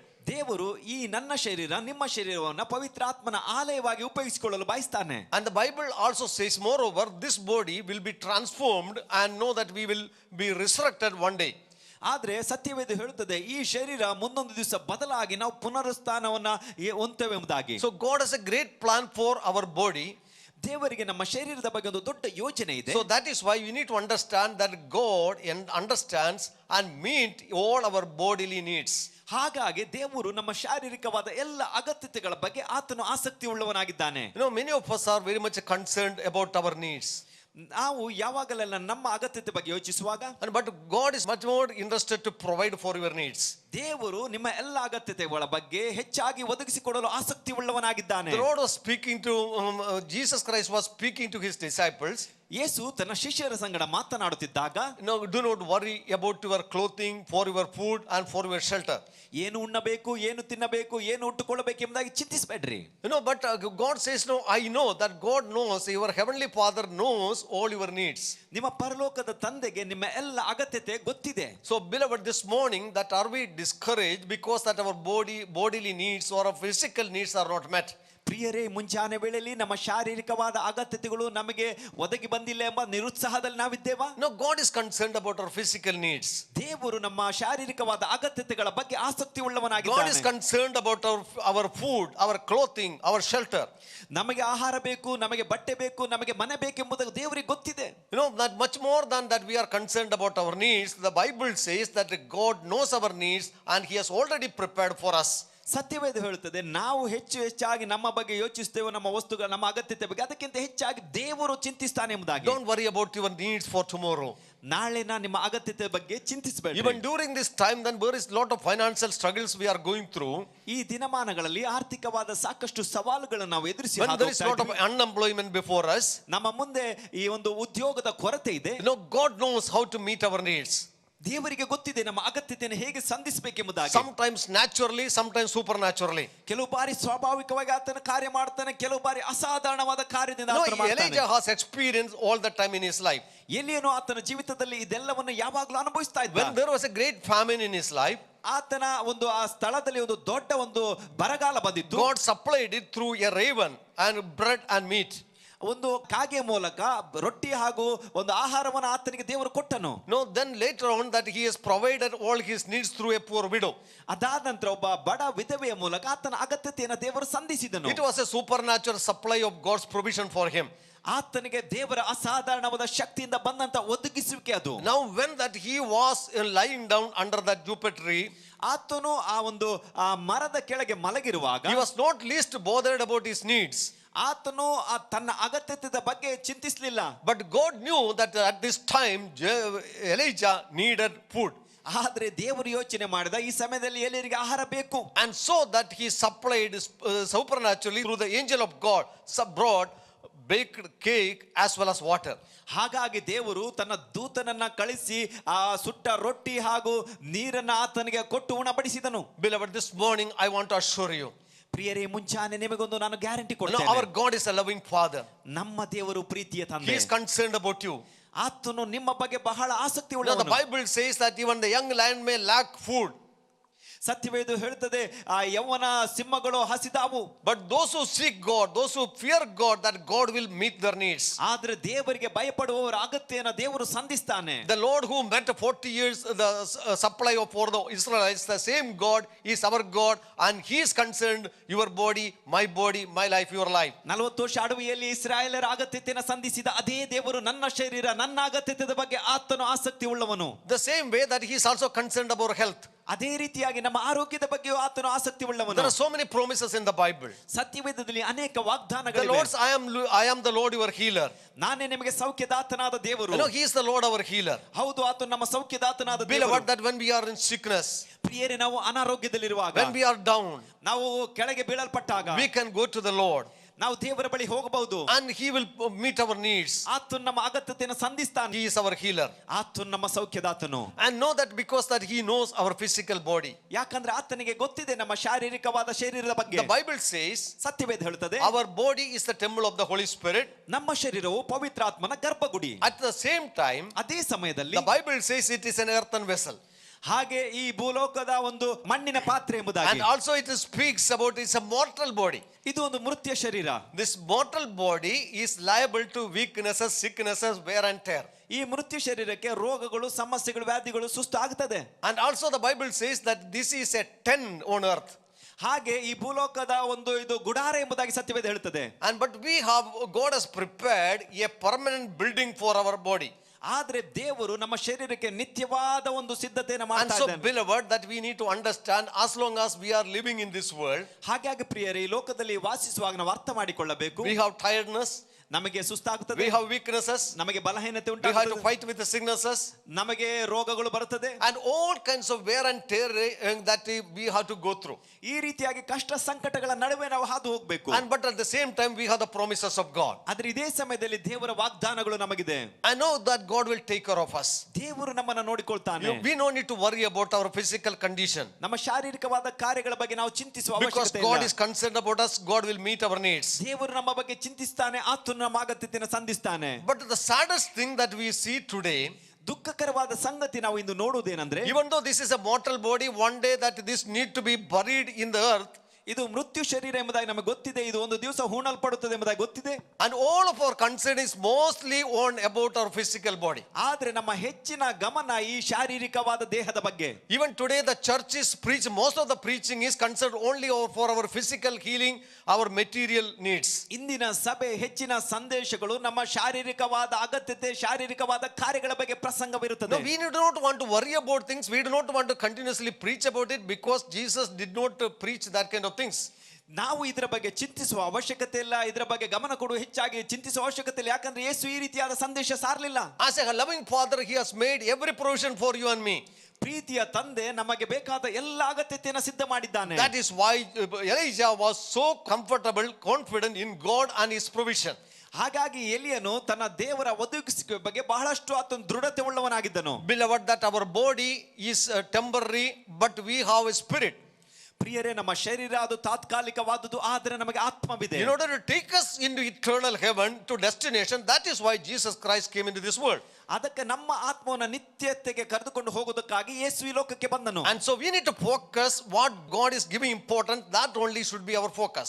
ನಾವು ದೇವರು ಯಾವುದಕ್ಕೆ ಬಹಳ ಮಹತ್ವ ಕೊಡುತ್ತಿದ್ದಾನೋ ಅದರ ಬಗ್ಗೆ ಬಹಳ ಗಮನ ಬಿಡಬೇಕು. Beloved, if in this world ಪ್ರಿಯರೇ, ಈ ಲೋಕದಲ್ಲಿ we get the good health, ನಮಗೆ ಒಳ್ಳೆ ಆರೋಗ್ಯ ಬಂದಾಗ, we get all the material blessings, ಎಲ್ಲ ಲೌಕಿಕವಾದ ಆಶೀರ್ವಾದಗಳು ಬಂದಾಗ, even after one day that we will die. ಆದ್ರೂ ಸಮೇತ ಒಂದು ದಿನ ನಾವು But are we ಸಾಯ್ತೇವೆ. concerned about our spiritual needs? ಆದ್ರೆ ನಮ್ಮ ಆತ್ಮಿಕ ಅಗತ್ಯತೆ ಬಗ್ಗೆ ನಾವು ಜಾಗೃತಿ ಉಳ್ಳವರಾಗಿದ್ದೇವಾ? You know, if we that worry our body, our spirit also lost, eternally lost, there is no blessing or there is no profit. That's what the Bible says. ಸತ್ಯವೇದ ಹೇಳ್ತದೆ, ಈ ನಮ್ಮ ಶರೀರ ಹುಣಲ್ಪಟ್ಟು ನಮ್ಮ ಆತ್ಮವು ಈಗ ಹಾಳಾಗಿ ಹೋದ್ರೆ ಅದಕ್ಕೆ ಏನು ಪ್ರಯೋಜನವಿಲ್ಲ So that ಎಂಬುದಾಗಿ. is why we need to give more importance to our spiritual needs rather than the material and physical needs. ಅದಕ್ಕಾಗಿ ನಾವು ನಮ್ಮ ಶಾರೀರಿಕವಾದ ಲೌಕಿಕವಾದ ಅಗತ್ಯತೆಗಿಂತ ಆತ್ಮಿಕವಾದ ಅಗತ್ಯತೆಗೆ ಹೆಚ್ಚಿನ ಆದ್ಯತೆ ಕೊಡಬೇಕು. God is concerned about our physical needs. ಹೌದು, ದೇವರು ನಮ್ಮ ಶಾರೀರಿಕ ಅಗತ್ಯತೆ ಬಗ್ಗೆ ಆತನ ಆಸಕ್ತಿ When ಉಳ್ಳವನು. that we are in weak needs, then God will come. God will send his angel. ನಾವು ಬಲಹೀನರಾಗಿರುವಾಗ, ಬಳಲಿದಾಗ ದೇವರು ತನ್ನ ದೂತನನ್ನ ಕಳಿಸಿ ಸಂಧಿಸ್ತಾನೆ. He gave him the food to strengthen him. ದೇವರು ಆತನಿಗೆ ಆಹಾರವನ್ನು ಕೊಟ್ಟನು ಆತನನ್ನ ಬಲಪಡಿಸುವುದಕ್ಕಾಗಿ. During this lockdown and other time, this during the COVID time, how God miraculously provided for us, each one of us. ಪ್ರಿಯರೇ, ಈ ಲಾಕ್ಡೌನ್, ಈ ಕೋವಿಡ್ ನ ಸಮಯದಲ್ಲಿ ದೇವರು ಅದ್ಭುತಕರವಾಗಿ ನಮ್ಮ ಎಲ್ಲ ಅಗತ್ಯತೆಯನ್ನು ಸಂಧಿಸಿದ್ದಾನೆ. Isn't he a wonderful and loving father for us? ಹೌದು, ಆತ ನಮ್ಮ ಪ್ರೀತಿಯ ತಂದೆ. So that was the first thing that God did to Elijah for restoration. ಇದು ಮೊದಲನೇದಾಗಿ ಎಲಿಯನ ಪುನರ್ಸ್ಥಾಪನೆಗಾಗಿ ದೇವರು ಮಾಡಿದ ಕಾರ್ಯ. And now then secondly, ಎರಡನೇದಾಗಿ that he said the angel came and touched him. ದೇವದೂತರು ಬಂದು ಆತನನ್ನು ಸ್ಪರ್ಶಿಸಿದರು. Angel came and touched him. ದೇವದೂತನು ಬಂದು ಆತನನ್ನು ಮುಟ್ಟಿದನು. Beloved, it was a gentle touch. ಇದು ಬಹಳ ಒಂದು ವಿಶೇಷವಾದ ಒಂದು ಸ್ಪರ್ಶ. ಪ್ರಿಯರೇ, No, he was so much discouraged. ಆತನು ಬಹಳ ನಿರುತ್ಸಾಹಕ್ಕೆ He was ಒಳಗಾಗಿದ್ದ. so much emotionally down. ಆತನು ಭಾವೋದ್ಯೋಗದಲ್ಲಿ ಬಹಳಷ್ಟು ಕೆಳಗೆ ಇಳಿದಿದ್ದ. And he did not want to continue to live in this world. ಈ ಲೋಕದಲ್ಲಿ ಜೀವಿಸುವುದಕ್ಕೆ ಆತನು ಇಷ್ಟಪಡ್ತಾ ಇರಲಿಲ್ಲ. It was that time ಆ ಸಮಯದಲ್ಲಿ God came down ದೇವರು ಕೆಳಗಿಳಿದು ಬಂದನು. and with a gentle touch he touched him. ಆ ಪ್ರೀತಿಯ ಸ್ಪರ್ಶದಿಂದ ಆತನನ್ನು ಮುಟ್ಟಿದನು. Beloved, when the children are down with the fever and sickness, ಪ್ರಿಯರೇ, ಆ ಮಕ್ಕಳು ಜ್ವರ ಹಾಗೂ ರೋಗದಿಂದ ಕೆಳಗೆ ಬೀಳಲ್ಪಟ್ಟಾಗ, or when they are down because they failed the exam, ಆ ಮಕ್ಕಳು ಅವರ ಪರೀಕ್ಷೆಯಲ್ಲಿ ಫೇಲ್ ಆದಾಗ ಅವರು ಕೆಳಗೆ ಬೀಳಲ್ಪಟ್ಟ ಅನುಭವದಲ್ಲಿರುವಾಗ, or that they are down, emotionally down, ಭಾವೋದ್ವೇಗದಲ್ಲಿ ಅವರು ಕೆಳಗೆ ಬೀಳಲ್ಪಟ್ಟಿರ್ತಾರೆ. that is time we don't need to talk to the children. ಆ ಸಮಯದಲ್ಲಿ ಮಕ್ಕಳ ಹತ್ತಿರ ನಾವು ಮಾತನಾಡುವ ಅವಶ್ಯಕತೆ ಇಲ್ಲ. When we go and just touch them, ನಾವು ಹೋಗಿ ಅವರನ್ನ ಸ್ಪರ್ಶಿಸಿದರೆ ಸಾಕು. that is going to revive them. ಅವರನ್ನದು ಉತ್ತೇಜನಗೊಳಿಸುತ್ತದೆ. That touch will speak more than many words. ನಮ್ಮ ಮಾತು ಪದಗಳಿಂದ ಆ ನಮ್ಮ ಪ್ರೀತಿಯ ಸ್ಪರ್ಶ ಅವರನ್ನ ಬಲಪಡಿಸುತ್ತದೆ. No, God says, ದೇವರು ಹೇಳ್ತಾನೆ, Elijah, it doesn't matter. ಎಲಿಯ, ಯೋಚಿಸಬೇಡ. Even though that you have failed, ನೀನು ಸೋತಿರಬಹುದು. I know I understand your feeling. ನಿನ್ನ ಭಾವನೆ ನಾನು ಅರ್ಥ ಮಾಡಿಕೊಳ್ತೇನೆ. I am with you. ನಾನು ನಿನ್ನ ಸಂಗಡ ಇದ್ದೇನೆ. I am with you. ನಾನು ನಿನ್ನ ಸಂಗಡ ಇದ್ದೇನೆ. No, don't worry. ಚಿಂತಿಸಬೇಡ. You know that God was sympathizing with Elijah with the gentle touch. ದೇವರು ಆ ಪ್ರೀತಿಯ ಸ್ಪರ್ಶದಿಂದ ಎಲಿಯನೊಂದಿಗೆ ಪ್ರೀತಿಯ ಸಂಭಾಷಣೆ ಮಾಡ್ತಾ ಇದ್ದಾನೆ. Beloved, when that Jesus Christ was on this world, ಪ್ರಿಯರೇ, ಯೇಸು ಕ್ರಿಸ್ತನು ಈ ಭೂಲೋಕದಲ್ಲಿದ್ದಾಗ whoever came to him, ಆತನ ಬಳಿಗೆ ಯಾರ್ಯಾರು ಬಂದರು? for many people, ಅನೇಕರು, including the children, ಅನೇಕ ಮಕ್ಕಳುಗಳು. so he touched them. ಅವರನ್ನ ಆತನು ಮುಟ್ಟಿದನು. That touch brought comfort. ಆ ಸ್ಪರ್ಶ ಅವರಿಗೆ ಸಂತೈಸುವಿಕೆಯನ್ನು ತಂದಿತು. That touch brought healing in their lives. ಆ ಸ್ಪರ್ಶ ಅವರ ಜೀವಿತದಲ್ಲಿ ಸೌಖ್ಯತೆಯನ್ನು ಉಂಟು ಮಾಡಿತು. Know that he came and touched him in a very gentle way as a mother touch the children. ಆತನು ಬಂದು ತಾಯಿ ಮಕ್ಕಳನ್ನ ಸ್ಪರ್ಶಿಸುವ ಮುಟ್ಟು ಹಾಗೆ ಆತನು ಮುಟ್ಟಿದನು. Told him, eat and arise and eat. ಹೇಳಿದನು, ತಿಂದು ಊಟ ಮಾಡಿ ಎದ್ದೇಳು. And again that he went into sleep. ತಿರುಗಿ ಹೋಗಿ ಆತನು ಮಲಗಿಕೊಂಡನು. Then the Bible says that the angel of the Lord came and touched him. ಸತ್ಯವೇದ ಹೇಳುತ್ತದೆ, ತಿರುಗಿ ದೇವದೂತನು ಬಂದು ಆತನನ್ನ ಮುಟ್ಟಿದನು. Again he touched him. ತಿರುಗಿ ಬಂದು ಆತನು ಮುಟ್ಟಿದನು. I think it was not as gentle as the first time touch. ಇದು ಮೊದಲನೇ ಸ್ಪರ್ಶದ ಹಾಗೆ ಇರಲಿಲ್ಲ. It is little more firm. ಇದು ಇನ್ನು ಬೇರೆ ರೀತಿಯಾಗಿತ್ತು. Told him, Elijah, rise and eat. ಈಗ ಎಲಿಯನೇ ಎದ್ದು ಊಟ ಮಾಡು. Now that you have to go a long journey. ಈಗ ನೀನು ಬಹಳ ದೂರ ಸ್ಥಳವನ್ನ ಪ್ರಯಾಣಿಸಬೇಕು. Beloved, that God came to him with that second touch. ಪ್ರಿಯರೇ, ಇಲ್ಲಿ ದೇವರು ಎರಡನೇ ಸ್ಪರ್ಶದೊಂದಿಗೆ ಆತನ ಬಳಿ ಬಂದನು. No, in the New Testament also we see ಹೊಸ ಒಡಂಬಡಿಕೆ ಕೆಲಸ ನಾವು ನೋಡ್ತೇವೆ. there was a blind man. ಅಲ್ಲಿ ಒಬ್ಬ ಕುರುಡನಿದ್ದನು. I know that he came to Jesus. ಆತನು ಯೇಸುವಿನ ಬಳಿಗೆ ಬಂದನು. And that he took him out of the city. ಆತನನ್ನ ಆ ಪಟ್ಟಣದ ಹೊರಗೆ ಆತನು ಕರೆದುಕೊಂಡು ಹೋದನು. And then he touched him. ಆತನನ್ನು ಮುಟ್ಟಿದನು. I know that his blindness is healed. ಆತನ ಕುರುಡುತನ And ಸೌಖ್ಯವಾಯಿತು. asked him, how do you feel? ಆತನ ಬಳಿ ಯೇಸು ಕೇಳಿದನು, ನಿನಗೆ ಏನಾಗ್ತಾ ಇದೆ? He said, I see man walking like a tree. ಆತನು ಹೇಳಿದನು, ಮರದ ಹಾಗೆ ಮನುಷ್ಯರು ನಡೆಯುವುದನ್ನು ಕಾಣ್ತಾ ಇದ್ದೇನೆ. Then again Jesus touched his eyes. ತಿರುಗಿ ಆತನ ಕಣ್ಣನ್ನು ಯೇಸು ಮುಟ್ಟಿದನು. And he was healed completely. ಆತನು ಪರಿಪೂರ್ಣವಾಗಿ We ಸೌಖ್ಯಗೊಂಡನು. may worry why that Jesus had to touch it second time. ನಾವು ಚಿಂತಿಸ್ತಿರ್ಬೋದು, ಯಾಕೆ ಯೇಸು ಎರಡನೇ ಬಾರಿ ಮುಟ್ಟಬೇಕಾಯಿತು? Beloved, that God exactly know to deal with our issues. ಪ್ರಿಯರೇ, ದೇವರಿಗೆ ಗೊತ್ತು ನಮ್ಮ ಕಾರ್ಯಗಳ ಬಗ್ಗೆ ಯಾವ ರೀತಿಯಾಗಿ ಆತನು ಪ್ರವರ್ತಿಸಬೇಕೆಂಬುದಾಗಿ. In one touch it is not completely healed. ಒಂದೇ ಸ್ಪರ್ಶದಲ್ಲಿ ಅದು ಪರಿಪೂರ್ಣವಾಗಿ So ಸೌಖ್ಯಗೊಳ್ಳಿಲ್ಲ. that is why he has to touch a second time. ಅದಕ್ಕಾಗಿ ಆತನು ಎರಡನೇ ಬಾರಿ ಸ್ಪರ್ಶಿಸಿದನು. Here we have to change all our theology. ಇಲ್ಲಿ ನಮ್ಮೆಲ್ಲ ದೈವಶಾಸ್ತ್ರ ನಾವು Because ಬದಲಾಯಿಸಿಕೊಳ್ಳಬೇಕು. we see that many people say that just one touch of Jesus Christ can change your life. ಅನೇಕರು ಹೇಳ್ತಾರೆ, ಯೇಸುವಿನ ಒಂದು ಸ್ಪರ್ಶ ನಿಮ್ಮ ಜೀವಿತವನ್ನು ಬದಲಾಯಿಸುತ್ತದೆ ಎಂಬುದಾಗಿ. No, one look of Jesus Christ can change your life. ಯೇಸುವಿನ ಒಂದು ನೋಟ ನಿಮ್ಮ ಜೀವಿತವನ್ನು ಬದಲಾಯಿಸುತ್ತದೆ Yes, ಎಂಬುದಾಗಿ. it is true. One touch of Jesus Christ can change our lives. ಹೌದು, ಇದು ಸತ್ಯ. ಯೇಸುವಿನ ಒಂದು ಸ್ಪರ್ಶ ನಮ್ಮ ಜೀವಿತವನ್ನು ಬದಲಾಯಿಸುತ್ತದೆ. One look can change our lives. ಆತನ ಒಂದು ನೋಟ ನಮ್ಮ ಜೀವಿತವನ್ನು ಬದಲಾಯಿಸುತ್ತದೆ. But that is not the usual way of God's dealing with our life. ಆದ್ರೆ ನಿರಂತರವಾಗಿ ಇದೇ ರೀತಿಯಾಗಿ ನಮ್ಮ ಜೀವಿತದಲ್ಲಿ ದೇವರು ತನ್ನ ಕಾರ್ಯ ಮಾಡಲ್ಲ.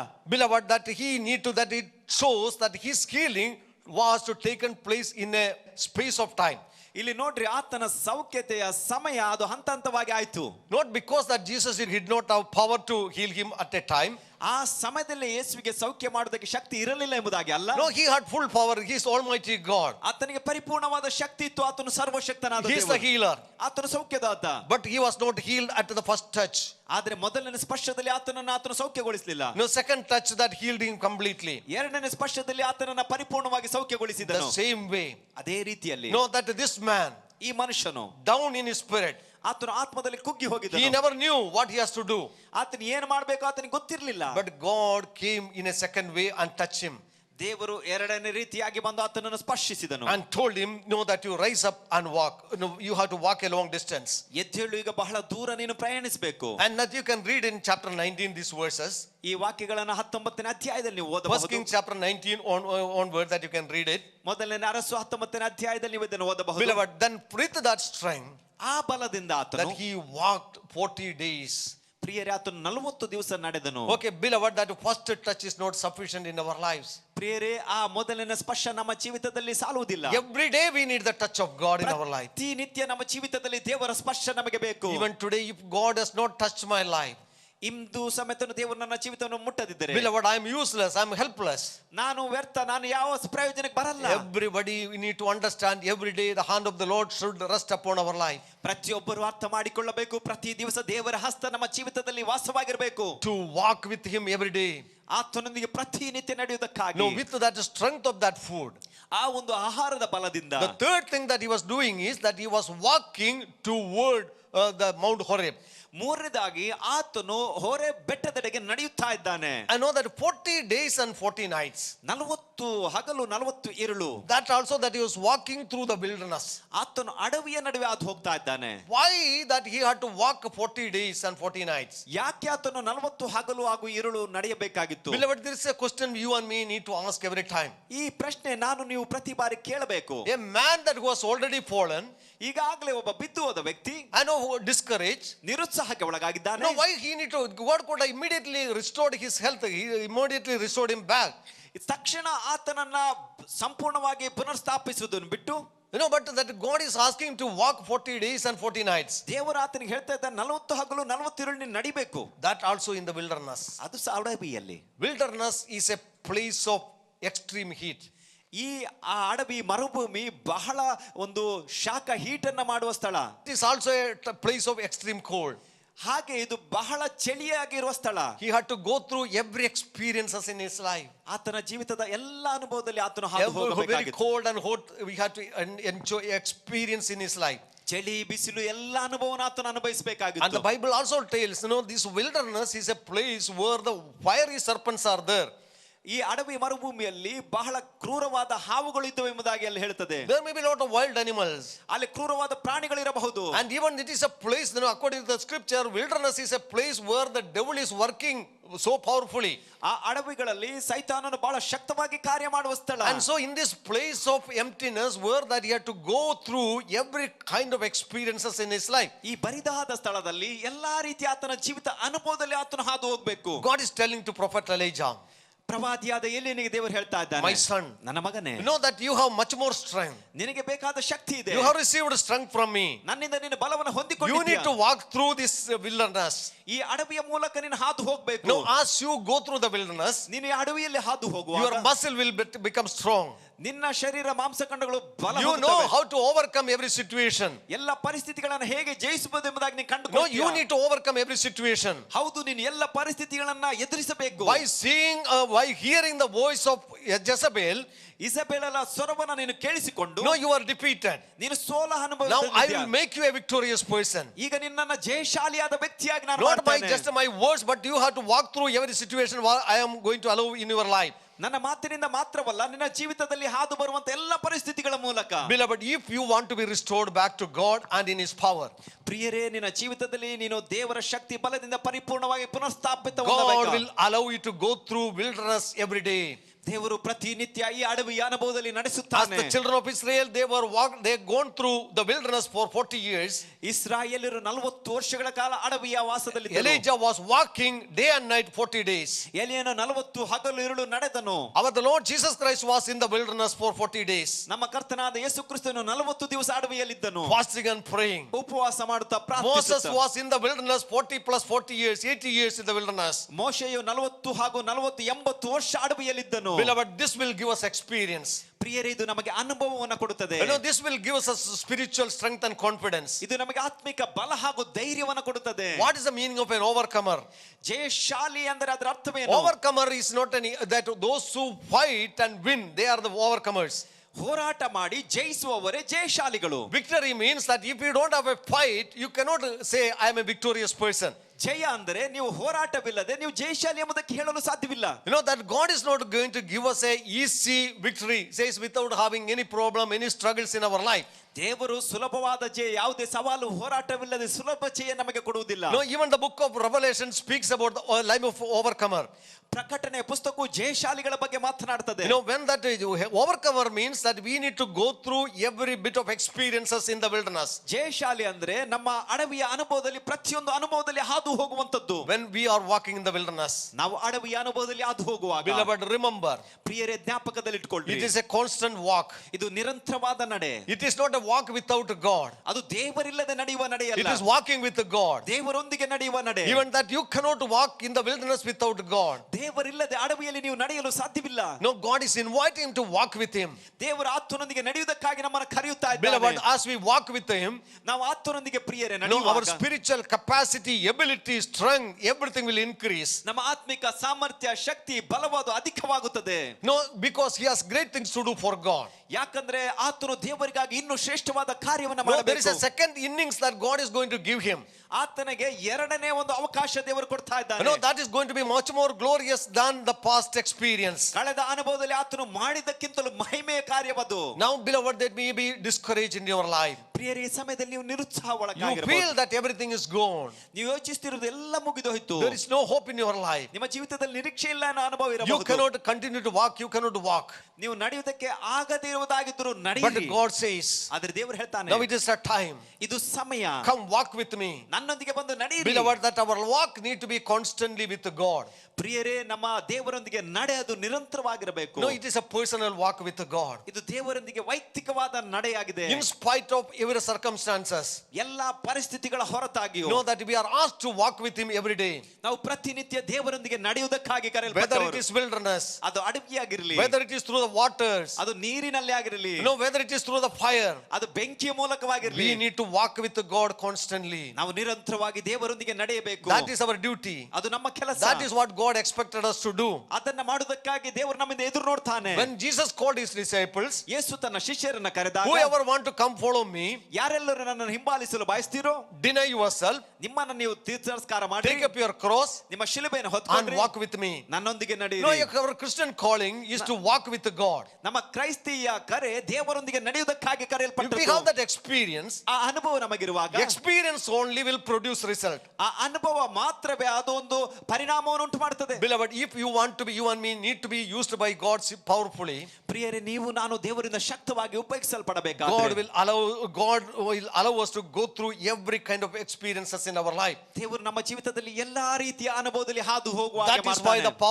power of God was so powerfully working, manifested in the life of Apostle Paul. ಅದಕ್ಕಾಗಿ ಅಪೊಸ್ತಲನಾದ ಪೌಲನ ಜೀವಿತದಲ್ಲಿ ದೇವರ ಶಕ್ತಿ ಬಲವು ಬಹಳವಾಗಿ ಕಾರ್ಯ ಮಾಡಿದ್ದು. Beloved, what we are preaching, what we are ministering is not from books that is written by some American preachers. ಪ್ರಿಯರೇ, ನಾವು ಪ್ರಸಂಗಿಸುವ ಪ್ರಸಂಗಗಳು ಅಮೆರಿಕದ ಪ್ರಸಂಗಿಗಳು ಬರೆದಂತ ಪುಸ್ತಕಗಳಿಂದ ಮಾತ್ರವಾಗಿರಬಾರದು. No, that books that will not give an experience. ಆ ಪುಸ್ತಕಗಳು ಯಾವ ಅನುಭವ ನಮಗೆ ಕೊಡಲ್ಲ.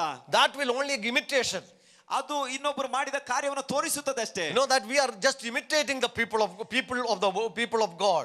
ದೇವ ಮಾನವರು ಮಾಡಿದ ಕಾರ್ಯವನ್ನು ಮಾತ್ರ ನಾವು ಅದನ್ನ ಪ್ರತಿಕ್ರಿಯಿಸ್ತೇವೆ. God did not call you and me to just imitate somebody. ದೇವರು ಇನ್ನೊಬ್ಬನ ಹಾಗೆ ಮಾಡಿ ತೋರಿಸುವುದಕ್ಕಾಗಿ ನಮ್ಮನ್ನ ಕರೆದಿಲ್ಲ, but to follow the Lord Jesus Christ. Yesu ಕ್ರಿಸ್ತನನ್ನ ಹಿಂಬಾಲಿಸುವುದಕ್ಕಾಗಿ. I know that he walked with God 40 days and 40 nights. 40 ಹಗಲು ಇರುಳು ದೇವರೊಂದಿಗೆ ಆತನು ನಡೆದನು. Then the Bible says that he reached near the Mount Horeb.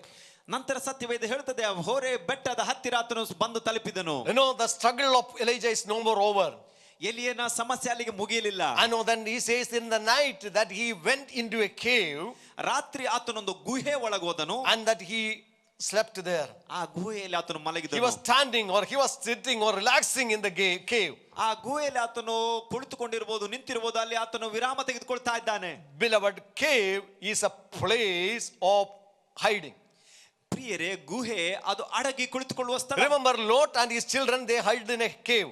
ನೋಡ್ರಿ, ಲೋಟ ಮತ್ತು ಆತನ ಮಕ್ಕಳು ಗುಹೆಯಲ್ಲಿ ಅಡಗಿಕೊಂಡಿದ್ದರು. I know cave is also a place of burial ground. ನೋಡ್ರಿ, ಗುಹೆ ಹಾಗೆ ಸಮಾಧಿ ಹೂಣಿಡುವ ಸ್ಥಳ. Abraham bought a cave, Bethpele, in order to bury his dead, deceased wife. ಆತನು ತನ್ನ ಸತ್ತ ಪತ್ನಿಯನ್ನು ಹೂಣಿಡುವುದಕ್ಕಾಗಿ ಗುಹೆಯನ್ನು ಆತನು ಖರೀದಿಸಿದನು ಅಬ್ರಹಾಮನು. Beloved, you and me no need to hide ourselves in a cave. ಪ್ರಿಯರೇ, ನೀವು ನಾನು ಗುಹೆಯಲ್ಲಿ ಅಡಗಿ ಕುಳಿತುಕೊಳ್ಳುವ ಅವಶ್ಯಕತೆ ಇಲ್ಲ. Then God came to him. ನಂತರ ದೇವರು ಆತನ ಬಳಿಗೆ ಬಂದನು. In chapter 19, 19ನೇ ಅಧ್ಯಾಯದಲ್ಲಿ verse 5. 19ನೇ ಅಧ್ಯಾಯ 1:9 ವಾಕ್ಯದ ನಂತರ, ಹೊರಬಿಗೆ ಮುಟ್ಟಿ ಅಲ್ಲಿನ ಒಂದು ಗವಿಯಲ್ಲಿ ಇಳುಕೊಂಡನು. ಆಗ ಅವನಿಗೆ ಯೆಹೋವನಿಂದ, ಎಲಿಯನೇ, ನೀನು ಇಲ್ಲೇನು ಮಾಡುತ್ತೀ ಎಂಬ ವಾಣಿಯು ಕೇಳಿಸಿತು. ಅವನು ಅದಕ್ಕೆ, ಸೇನಾಧೀಶ್ವರನಾದ ದೇವರೇ ಯೆಹೋವನೇ, ಇಸ್ರಾಯೇಲ್ಯರು ನಿನ್ನ ನಿಬಂಧನೆಯನ್ನು ಮೀರಿದ್ದಾರೆ, ಯಜ್ಞವೇದಿಗಳನ್ನು ಕೆಡವಿ ಹಾಕಿದ್ದಾರೆ, ಪ್ರವಾದಿಗಳನ್ನು ಕತ್ತಿಯಿಂದ ಸಂಹರಿಸಿದ್ದಾರೆ. ನಾನೊಬ್ಬನೇ ಉಳಿದು ನಿನ್ನ ಗೌರವವನ್ನು ಕಾಪಾಡುವುದರಲ್ಲಿ ಆಸಕ್ತನಾಗಿದ್ದೆನು, ಆದರೆ ಅವರು ನನ್ನ ಪ್ರಾಣವನ್ನು ತೆಗೆಯಬೇಕೆಂದಿದ್ದಾರೆ ಎಂದು ಉತ್ತರ ಕೊಟ್ಟನು. ಆಗ ತಿರುಗಿ, ನೀನು ಹೊರಗೆ ಬಂದು ಬೆಟ್ಟದ ಮೇಲೆ ಯೆಹೋವನ ಮುಂದೆ ನಿಲ್ಲು ಎಂದು ವಾಣಿಯಾಯಿತು. ಆಹಾ, ಯೆಹೋವನು ಅಲ್ಲಿ ಹಾದು ಹೋದನು. ಆತನ ಮುಂದೆ ಪರ್ವತಗಳನ್ನು ಭೇದಿಸಿ ಬಂಡೆಗಳನ್ನು ಪುಡಿ ಪುಡಿ ಮಾಡುವಂತ ದೊಡ್ಡ ಬಿರುಗಾಳಿಯು ಬೀಸಿತು. ಯೆಹೋವನು ಅದರಲ್ಲಿ ಇರಲಿಲ್ಲ. ತರುವಾಯ ಭೂಕಂಪ ಉಂಟಾಯಿತು, ಅದರಲ್ಲಿಯೂ ಆತನಿರಲಿಲ್ಲ. ಭೂಕಂಪವಾದ ನಂತರ ಸಿಡಿಲುಂಟಾಯಿತು, ಅದರಲ್ಲಿಯೂ ಯೆಹೋವನಿರಲಿಲ್ಲ. ಕಡೆಗೆ ಮಂದ ಮಾರುತ ಶಬ್ದ. ಅದನ್ನು ಕೇಳಿದ ಕೂಡಲೇ ಎಲಿಯನು ತನ್ನ ಕಂಬಳಿಯಿಂದ ಮೋರೆಯನ್ನು ಮುಚ್ಚಿಕೊಂಡು ಹೋಗಿ ಗವಿಯ ದ್ವಾರದಲ್ಲಿ ನಿಂತನು. ಆಗ ಎಲಿಯನೇ, ನೀನು ಇಲ್ಲೇನು ಮಾಡುತ್ತಿ ಎಂಬ ವಾಣಿಯು ಕೇಳಿಸಿತು. ಅದಕ್ಕೆ ಅವನು, ಸೇನಾಧೀಶ್ವರನಾದ ಯೆಹೋವನೇ, ಇಸ್ರಾಯೇಲ್ಯರು ನಿನ್ನ ನಿಬಂಧನೆಯನ್ನು ಮೀರಿದ್ದಾರೆ, ಯಜ್ಞವೇದಿಗಳನ್ನು ಕೆಡವಿ ಹಾಕಿದ್ದಾರೆ, ಪ್ರವಾದಿಗಳನ್ನು ಕತ್ತಿಯಿಂದ ಸಂಹರಿಸಿದ್ದಾರೆ. ನಾನೊಬ್ಬನೇ ಉಳಿದು ನಿನ್ನ ಗೌರವವನ್ನು ಕಾಪಾಡುವುದರಲ್ಲಿ ಆಸಕ್ತನಾಗಿದ್ದೆನು, ಆದರೆ ಅವರು ನನ್ನ ಪ್ರಾಣವನ್ನು ತೆಗೆಯಬೇಕೆಂದಿದ್ದಾರೆ ಎಂದು ಉತ್ತರ ಕೊಟ್ಟನು. Okay, what he sees that he was hiding in a cave. ಇಲ್ಲಿ ನಾವು ಏನ್ ನೋಡ್ತಾ ಇದ್ದೇವೆ? ಆತನು ಗುಹೆಯಲ್ಲಿ ಅಡವಿ ಕುಳಿತುಕೊಂಡಿದ್ದಾನೆ. God told him, asked him, what are you doing here, Elijah? ದೇವರು ಇಲ್ಲಿ ಎಲಿಯನ ಬಳಿ ಕೇಳ್ತಿದ್ದಾರೆ, ಎಲಿಯನ ಇಲ್ಲಿ ಏನು ಮಾಡ್ತಾ You ಇದ್ದೀಯಾ? know that what are you doing here? ಇಲ್ಲಿ ಏನು ಮಾಡ್ತಾ ಇದ್ದೀಯಾ? You know, when that he asked, now God want to open his mind, open his heart, what actually his problem is. ಇಲ್ಲಿ ಆತನ ಸಮಸ್ಯೆ ಏನು ಎಂಬುದನ್ನು ಆತನ ಹೃದಯವನ್ನು ತೆರೆದು ತೋರಿಸುವುದಕ್ಕೆ ದೇವರಲ್ಲಿ ಬಯಸಿದನು. Beloved, that we want to open our hearts to God. ಪ್ರಿಯರೇ, ನಮ್ಮ ಹೃದಯವನ್ನ ದೇವರ ಮುಂದೆ ನಾವು ತೆರೆಯಬೇಕು. God knows everything concerning us. ನಮಗೆ ಬೇಕಾದ ಎಲ್ಲ ಕಾರ್ಯಗಳ ಬಗ್ಗೆ ದೇವರಿಗೆ ಗೊತ್ತಿದೆ. But 2 times in occasion, same thing that God is asking him. 2 ಸಾರಿ ದೇವರು ಒಂದೇ ಕಾರ್ಯವನ್ನು ಎಲಿಯನ ಬಳಿ ಕೇಳ್ತಾ ಇದ್ದಾನೆ. He said the same thing. ಒಂದೇ ರೀತಿಯಾಗಿ ದೇವರು ಕೇಳ್ತಾ What ಇದ್ದಾನೆ. he says that I was been very zealous for you. ಆತನು ಹೇಳ್ತಾ ಇದ್ದ, ನಾನು ನಿನಗೆ ಬಹಳ ವೈರಾಗ್ಯವಾಗಿದ್ದೇನೆ. Lord, I am a righteous person. ದೇವರೇ, ನಾನು ನೀತಿವಂತನು. Self boasting, ತನ್ನನ್ನು ತಾನು ಹೊಗಳಿಕೊಳ್ತಾ ಇದ್ದಾನೆ, despising others. ಇತರನ್ನ ದೂರ್ತಾ ಇದ್ದಾನೆ. All others they have killed, this one everything was speaking negative about the people of Israel. Israel ಜನರ ಬಗ್ಗೆ ನಕಾರಾತ್ಮಕವಾಗಿ ಅವರು ಪ್ರವಾದಿಗಳನ್ನು ಕೊಂದರು ಹಾಗೆ ಹೇಳ್ತಾ ಇದ್ದಾನೆ. Now they want to kill me. ಈಗ ಅವರನ್ನು ಕೊಲ್ಲಬೇಕೆಂಬುದಾಗಿ ಯೋಚಿಸ್ತಾ ಇದ್ದಾರೆ. The Israelites was not the problem for him. ಎಲಿಯನಿಗೆ ಇಸ್ರಾಯೇಲರಲ್ಲ ಸಮಸ್ಯೆ, He himself was the problem. ಆತನಿಗೆ ಸಮಸ್ಯೆ Beloved, ಆಗಿದ್ದಾನೆ. you need to understand that you and me are the problem, not others for our mistakes and backsliding. ಪ್ರಿಯರೇ, ನಾವು ಅರ್ಥ ಮಾಡಿಕೊಳ್ಳಬೇಕು, ನಾವು ಹಿಂಜಾರುವುದಕ್ಕೆ ಇತರರಲ್ಲ ಕಾರಣ, ನಾವೇ ನಮಗೆ ಕಾರಣರು. No, he says that that he is self pity. He is speaking, thinking about himself every time. ಪ್ರತಿ ಬಾರಿ ಆತನ ಬಗ್ಗೆ ಆತನು ಯೋಚಿಸಿಕೊಳ್ಳುತ್ತಿರುವ ತಾತ್ಸಾರ ಭಾವನೆ. That now that God is asking him that what are you doing here? ಈಗ ದೇವರು ಆತನ ಬಳಿ ಕೇಳ್ತಾ ಇದ್ದಾನೆ, ಇಲ್ಲಿ ಏನು ಮಾಡ್ತಾ ಇದ್ದೀಯಾ? Beloved, can we admit what we are doing right now before God? ಪ್ರಿಯರೇ, ಈ ವೇಳೆಯಲ್ಲಿ ದೇವರ ಮುಂದೆ ನಾವು ಏನು ಮಾಡ್ತೇವೋ ಅದನ್ನು ಒಪ್ಪಿಕೊಳ್ಳಲು ಸಿದ್ಧರಿದ್ದೇವಾ? Without saying an excuse to God. ಯಾವುದೇ ಸ್ವಭಾವ ಕಾರಣವನ್ನ ಕೊಡದೆ. No, told him to go and stand before the mountain. ಹೋಗಿ ಬೆಟ್ಟದ ಮುಂದೆ ನಿಲ್ಲು ಎಂಬುದಾಗಿ ಆತನಿಗೆ ಹೇಳಿದನು. Stand before God on the mountain. ದೇವರು ಅಲ್ಲಿ ಬೆಟ್ಟದ ಮೇಲೆ ಹೋಗಿ ನಿಂತನು. This is what actually that he was doing before he started his ministry. ಈ ಸೇವೆಯನ್ನು ಮಾಡೋದಕ್ಕಿಂತ ಮೊದಲು ಆತನು ಮಾಡಿದಂತ ಕಾರ್ಯವಿದು. He said, I am the one that the servant of the Lord before whom I stand. ಆತನು ಹೇಳಿದನು, ನಾನು ಸರ್ವಶಕ್ತನಾದ ದೇವರ ಸೇವಕನು, ಆತನ ಮುಂದೆ ನಾನು ನಿಲ್ಲುತ್ತೇನೆ ಎಂಬುದಾಗಿ. The same way now God says that you go and stand before that mountain. ಈಗ ದೇವರು ಹೇಳ್ತಾ ಇದ್ದಾರೆ, ಮೊದಲು ನೀನು ಮಾಡಿದ್ದೀಯಲ್ಲ ಆ ಬೆಟ್ಟದ ಮುಂದೆ ಹೋಗಿ ನಿಲ್ಲು ಎಂಬುದಾಗಿ. What you were doing, come back and do it. ನೀನು ಮೊದಲು ಏನು ಮಾಡ್ತಾ ಇದೆಯೋ ಬಂದು ತಿರುಗಿ ಅದನ್ನೇ ಮಾಡು. Where you have left your ministry, ಎಲ್ಲಿ ನಿನ್ನ ಸೇವೆಯನ್ನು ಬಿಟ್ಟು ಬಂದಿದ್ದೀಯೋ, what you were doing before, ಮೊದಲು ನೀನು ಏನನ್ನ ಮಾಡ್ತಾ ಇದ್ದೀಯೋ, come and stand before me. ಬಂದು ನನ್ನ ಮುಂದೆ ನಿಂತುಕೋ. Yes, that he went and stood before that mountain. ಹೌದು, ಆತನು ಬೆಟ್ಟದ ಮುಂದೆ ಹೋಗಿ On that mountain, that he wanted to see that a miraculous happening in his life. ಆ ಬೆಟ್ಟದಲ್ಲಿ ಆತನ ಜೀವಿತದಲ್ಲಿ ನಡೆಯುವ ಅದ್ಭುತಗಳನ್ನು ಆತನು ಕಾಣ್ತಾ ಇದ್ದಾನೆ. Now there was mighty wind. ಅಲ್ಲಿ ದೊಡ್ಡ ಬಲವಾದ ಬಿರುಗಾಳಿ ಬೀಸ್ತಾ ಇದೆ. Mighty powerful wind came there. ಬಲವಾದ ಒಂದು ಗಾಳಿಯಲ್ಲಿ ಬೀಸಿತು. But God was not in it. ಆದ್ರೆ ಆ ಗಾಳಿಯಲ್ಲಿ ದೇವರು ಇರಲಿಲ್ಲ. Then there was a mighty earthquake. ಅಲ್ಲಿ ದೊಡ್ಡ ಭೂಕಂಪವಾಯಿತು. But the Bible says that God was not in it. ಸತ್ಯವೇದ ಹೇಳುತ್ತೆ ಅದರಲ್ಲೂ ದೇವರು ಇರಲಿಲ್ಲ. Then there was the manifestation of the fire. ಅಲ್ಲಿ ದೊಡ್ಡ ಬೆಂಕಿ ಕಾಣಿಸಿತು. Nothing was there. God was not there. ಅದರಲ್ಲೂ ದೇವರು ಇರಲಿಲ್ಲ. Beloved, many times that when we go to the presence of God, ದೇವರೇ, ನಾವು ಅನೇಕ ಬಾರಿ ದೇವರ ಪ್ರಸನ್ನತೆಗೆ ಹೋಗುವಾಗ we want to experience mighty manifestation of God. ದೇವರ ಶಕ್ತವಾದ ಕಾರ್ಯಗಳ ಎದುರು ನೋಟವನ್ನು ನಾವು ಕಾಣ್ತೇವೆ, You know that ಬಯಸ್ತೇವೆ. God is not doing every time manifestation. ದೇವರು ಯಾವಾಗಲೂ ತನ್ನ ಶಕ್ತಿ ಪ್ರದರ್ಶನವನ್ನು ಮಾಡುವುದಿಲ್ಲ. Beloved, that God is a God, supernatural God. ಹೌದು, ದೇವರು ಸರ್ವಶಕ್ತನಾದ ದೇವರು. He is not a magician. ಆತನು ಮಂತ್ರವಾದಿ ಅಲ್ಲ. I know he is not a pun that who turns everything upside down. ಮೇಲೆ ಕೆಳಗೆ ಎಲ್ಲವನ್ನ ಆತನು ಮಾಡುವವನಲ್ಲ. He deals with our life. ಆತನು ನಮ್ಮ ಜೀವದಲ್ಲಿ ಬೇಕಾಗಿದ್ದ We ಕಾರ್ಯ want to cooperate with him. ನಮ್ಮೊಂದಿಗೆ ಆತನು ಸಹಕರಿಸ್ತಾನೆ. We want to walk with him. ನಾವು ಆತನೊಂದಿಗೆ ನಡಿಬೇಕು. We want to obey him. ನಾವು ಆತನಿಗೆ ವಿಧೇಯರಾಗಬೇಕು. Because that is the way the release will come into our life. ಮಾಡುವಾಗಲೇ ದೇವರ ಬಿಡುಗಡೆ ಕಾರ್ಯ ನಡೆಯುವಂತದ್ದು. There was mighty manifestation, but God was not in that mighty manifestation. ಅಲ್ಲಿ ನೋಡ್ರಿ, ಬಹಳ ದೊಡ್ಡ ಶಕ್ತಿ ಪ್ರದರ್ಶನವಾಗ್ತದೆ, ಅತ್ರೊಳಗೆ ದೇವರು ಇರಲಿಲ್ಲ. But it says still small voice came to him. ಆದರೂ ಸಮೇತ ಅಲ್ಲಿ ಒಂದು ಸಣ್ಣ ಸ್ವರ ಕೇಳಿಸಿ ಬಂದಿತು. That is what actually Elijah wanted to hear. ದೇವರು ನಿಜವಾಗಿ ಕೇಳಿಸಿಕೊಳ್ಳಲು ಬಯಸಿದ ಸ್ವರ. Beloved, when we are going to the presence of God, ಪ್ರಿಯರೇ, ನಾವು ಯಾವಾಗಲೆಲ್ಲ ದೇವರ ಪ್ರಸನ್ನತೆಗೆ ಹೋಗ್ತೇವೋ, are we expecting mighty miracles and mighty power of God, manifestation of God's power? ದೇವರ ಬಲವಾದ ಶಕ್ತಿ ಪ್ರದರ್ಶನವಾಗಲಿ ಎಂಬುದಾಗಿ ಎದುರು ನೋಡ್ತೇವಾ? But that may not help you. ಅದು ನಿಮ್ಮ ಯಾವ ಸಹಾಯಕ್ಕೆ ಬರೋದಿಲ್ಲ. What you need is that you need to see what God is speaking, hear what God is speaking to you. ನೀವು ಕಾಣಬೇಕಾಗಿದ್ದು ದೇವರು ನಿಮ್ಮ ಸಂಗಡ ಏನು ಮಾತನಾಡಲು ಬಯಸ್ತಾನೋ. There was a proverb in English. ಒಂದು ಹೇಳಿಕೆ ಇದೆ ಇಂಗ್ಲಿಷ್ ನಲ್ಲಿ. That means that your action was so loud so that I cannot hear what you are speaking. ನಿಮ್ಮ ಒಂದು ಶಬ್ದ ನಿಮ್ಮ ಬಹಳ ದೊಡ್ಡದಾಗಿರೋದ್ರಿಂದ ನೀವೇನು ಹೇಳ್ತಿದ್ರೆ ನಾನು ಕೇಳಿಸ್ತಾ ಇಲ್ಲ. Many times that we don't hear what God is speaking to us, we are hearing only the noises. ನಾವು ಅನೇಕ ಬಾರಿ ದೇವರು ಏನು ಮಾತಾಡ್ತಾನೋ ಅದನ್ನ ಕೇಳಿಸ್ಕೊಳ್ಳೋದಿಲ್ಲ, ಕೇವಲ ಶಬ್ದಗಳನ್ನ ಮಾತ್ರ ಕೇಳಿಸ್ಕೊಳ್ತೇವೆ. But we need to hear what God is speaking to us. ಆದರೆ ದೇವರು ನಮ್ಮ ಸಂಗಡ ಏನು ಮಾತನಾಡ್ತಾ ಇದ್ದಾನೋ ಅದನ್ನ ನಾವು ಕೇಳಿಸಿಕೊಳ್ಳಬೇಕು. God told him, ದೇವರು ಆತನಿಗೆ ಹೇಳಿದನು, go back. ಹಿಂತಿರುಗಿ ಹೋಗು. Go back. ಹಿಂತಿರುಗಿ ಹೋಗು. Beloved, that is the beginning of the restoration in his life. ಪ್ರಿಯರೇ, ಆತನ ಜೀವಿತದ ಪುನರ್ಸ್ಥಾಪನೆ ಆರಂಭವದು. This morning, ಈ ಮುಂಚಾನೆ maybe you are discouraged, ನೀವು ನಿರುತ್ಸಾಹಕ್ಕೆ ಒಳಗಾಗಿರಬಹುದು, depressed, ನೀವು ಸೋತವರಾಗಿರಬಹುದು, feeling there is no hope for you. ನನಗೆ ನಿರೀಕ್ಷೆ ಇಲ್ಲ ಎಂಬ ಅನುಭವದಲ್ಲಿರಬಹುದು. And there is no hope for me.